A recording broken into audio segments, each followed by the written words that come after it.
ఆవిడ ఏం చేస్తుంటుంది అంటే ఎప్పుడూ రక్షణ చేస్తుంటుంది. అసలు ఏ పేరు పెట్టకుండా అమ్మవారిని అమ్మా అంటే చాలు పలుకుతుంది ఆవిడే.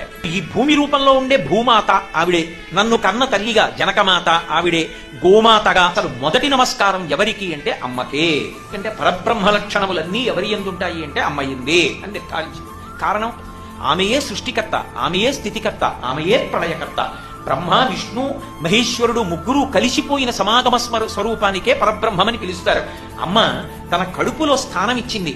ఈ లోపల ఏర్పడుతున్నటువంటి పిండం వంక చూస్తే ఏ 4వ నెలలోనో 5వ నెలలోనో ఉన్న పిండం వంక చూసినా భయం వేస్తుంది. ఒక 3 రోజులు భూమిలో చివికిపోయినటువంటి శరీరాన్ని చూసినా భయం వేస్తుంది. కానీ రెండూ కాదు, ఈ లోపల అమ్మ కడుపులో పిండం అంతా తయారైపోయిన తరువాత పాపపుణ్యాలు అనుభవించడానికి నీకు శరీరం ఇస్తున్నాను రా, ఇందులో ప్రవేశించమని మళ్ళీ ఆ శరీరంలోకి ఆ తల్లి ప్రవేశపెడుతోంది. అప్పుడు ఆ శరీరం ఎక్కడ